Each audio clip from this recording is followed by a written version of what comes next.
بسم اللہ الرحمن الرحیم۔ السلام علیکم ناظرین، آج ہم خونی دنگل کہانی لے کر آپ کی خدمت میں حاضر ہیں۔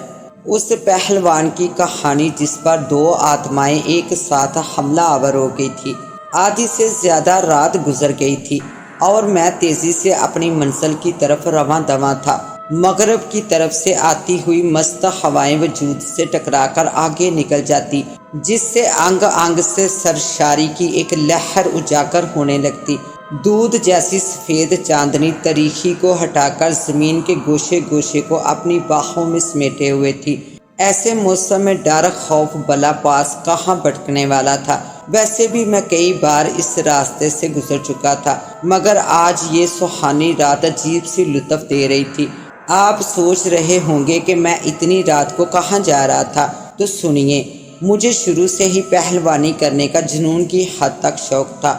بڑے بڑے پہلوانوں کو کبڈی یا کشتی کرتے دیکھ کر میرے دل میں ارمان پیدا ہو جاتے کہ کاش میں بھی انہی کی طرح ایک پہلوان ہوتا۔ میں نے ماضی کے نامور پہلوانوں کی کتابیں اور تصویریں بھی جمع کر رکھی تھی۔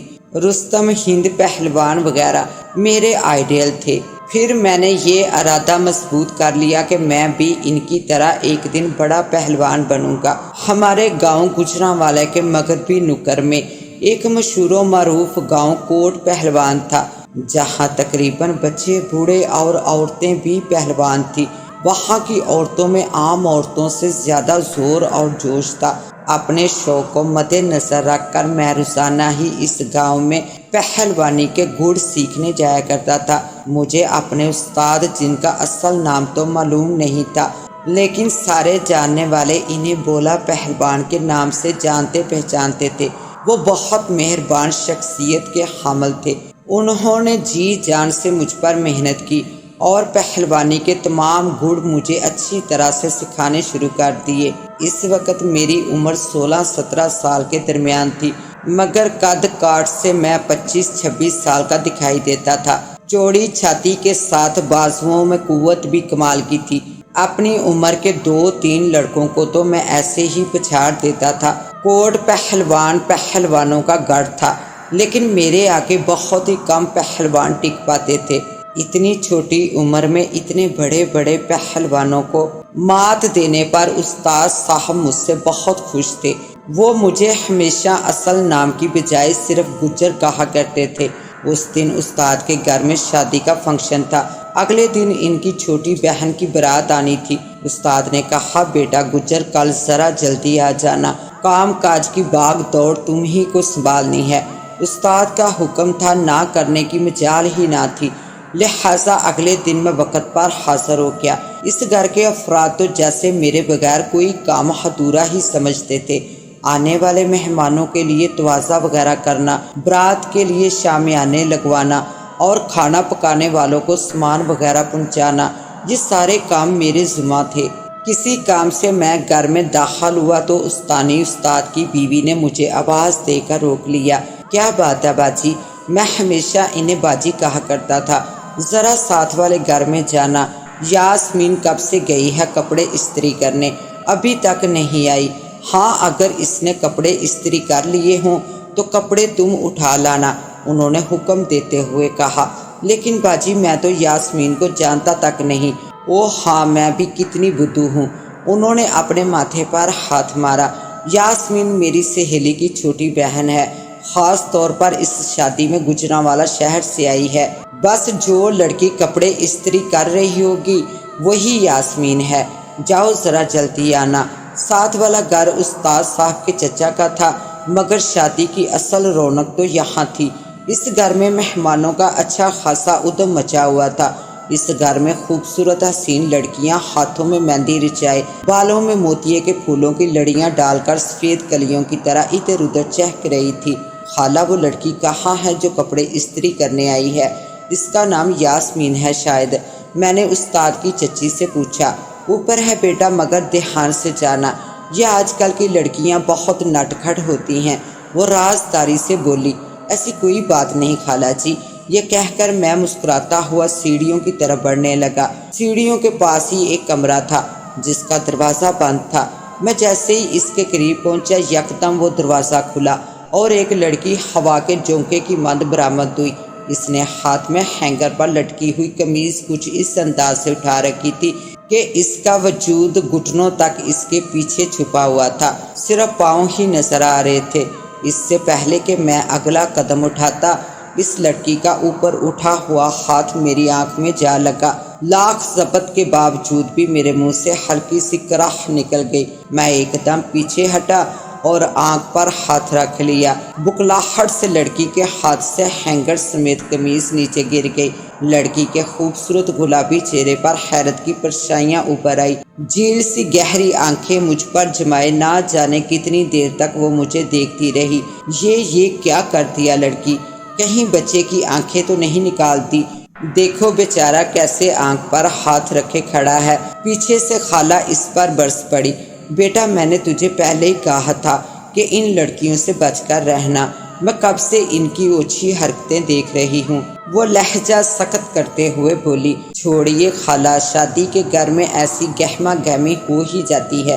میں نے جلدی سے مداخلت کی تاکہ لڑکی مزید عتاب سے بچ سکے، کیونکہ میری نظر میں اس کا کوئی قصور نہیں تھا۔ لیکن خالہ بھی چپ رہنے والی نہیں تھی۔ میں اس معاملے کو وہیں چھوڑ کر آنکھ ملتا ہوا سیڑھیاں چڑھنے لگا۔ ابھی چند سیڑھیاں ہی عبور کی تھی کہ سامنے ایک بنت ہوا نظر آئی۔ اس نے ایک ہاتھ میں کافی سارے طے شدہ کپڑے اٹھا رکھے تھے۔ کپڑوں کی تعداد اس قدر زیادہ تھی کہ صرف اس کی ٹانگیں ہی نظر آ رہی تھی، باقی سارا وجود پیچھے کہیں غائب تھا۔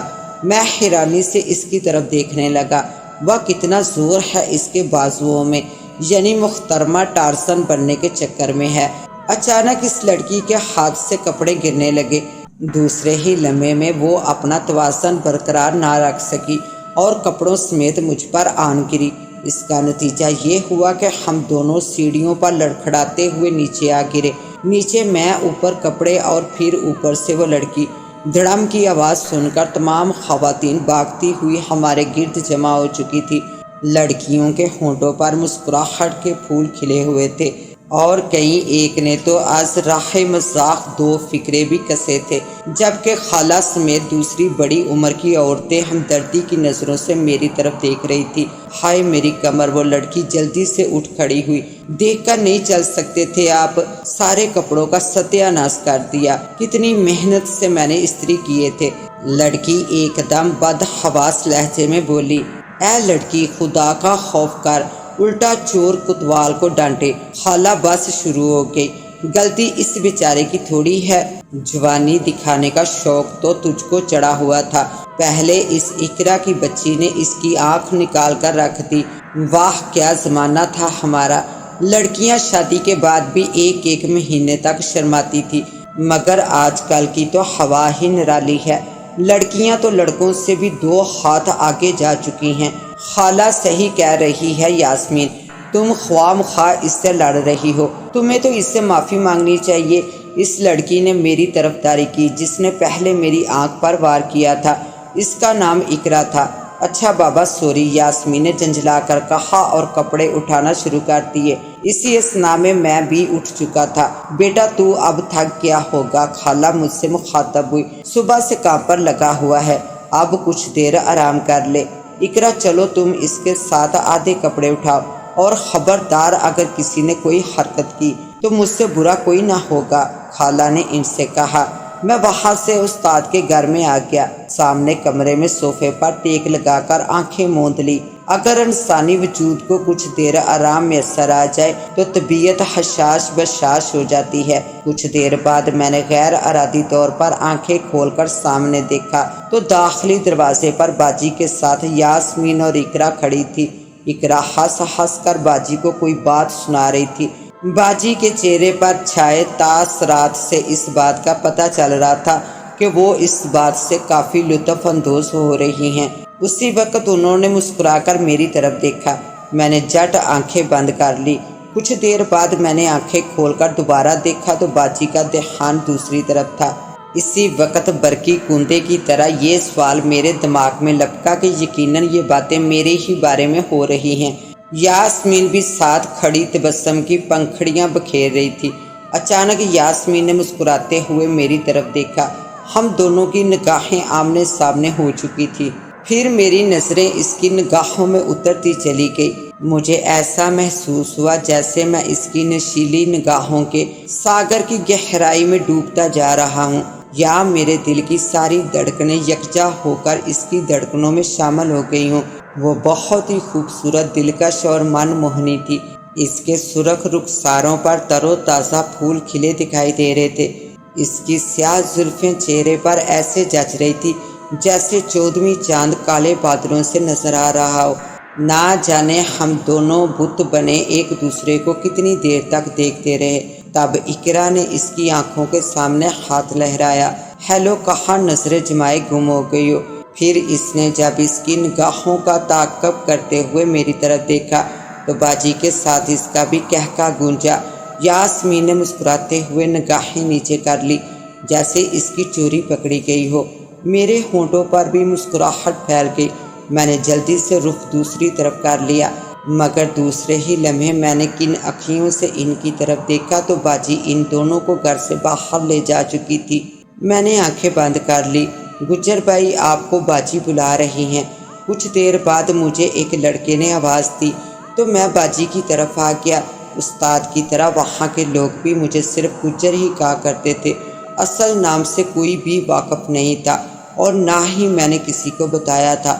باجی نے کہا، وہ ساتھ والے گھر میں جانا، سیڑھیوں کے پاس جو کمرہ ہے اس کے دروازے کے پاس ہی ایک الماری ہے، وہاں پر میری انگوٹھی پڑی ہوئی ہے، وہ لے آؤ، یہ لو چابی۔ باجی نے چابی میرے ہاتھ میں تھمائی۔ میں وہاں سے دوسرے گھر میں آ گیا۔ سیڑھیوں کے پاس والا کمرہ مجھے اچھی طرح یاد تھا۔ میں اندر داخل ہوا تو یاسمین اور اقرا وہاں پر موجود تھی۔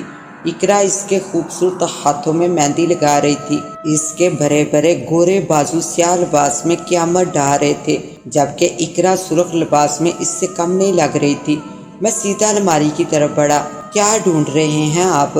یاسمین کی آواز کمرے میں ایسے گونجی جیسے کسی نے ساز پر کوئی غزل چھیڑ دی ہو۔ دل کھو گیا ہے میرا، اسے تلاش کر رہا ہوں۔ میں نے انگوٹھی نکال کر جیب میں ڈال لی اور ان کی طرف گھوم گیا۔ آپ کو تو نہیں ملا؟ میں نے مسکراتے ہوئے کہا۔ ہاں، جب آپ سیڑھیوں سے گرے تھے تو اس وقت وہ مجھے کپڑوں کے ڈھیر کے نیچے پڑا ہوا ملا تھا۔ میں نے چپکے سے اٹھا کر اپنے دل کے خانے میں رکھ لیا۔ اس نے بھی اسی انداز میں جواب دیا۔ اس کا مطلب ہے آگ دونوں طرف لگ چکی ہے۔ اقرا ہنسی۔ آگ پاگل، یہ تو محبت ہے جو دل و دماغ پر مسلط ہو چکی ہے، شریانوں میں خون کی طرح دوڑ رہی ہے۔ جانتی ہو اقرا، میں نے برسوں جو خواب دیکھا تھا آج اس کی تعبیر مل گئی ہے۔ یاسمین آنکھیں بند کیے کہیں دور کھوئی ہوئی تھی، بس اس کے لب ہل رہے تھے۔ آپ کے کیا خیالات ہیں مسٹر گجر؟ اقرا شرارتی لہجے میں ہونٹ دانتوں تلے دبا کر بولی۔ ایسی محبت تو قسمت والوں کو ملتی ہے، مجھے اپنی محبت پر ناز ہے۔ ابھی بات میرے منہ میں ہی تھی کہ باہر سے استاد کی آواز نے چونکا دیا۔ ارے مارے گے! انہوں نے میری بکلاہٹ دیکھ کر کہکے لگا دیے۔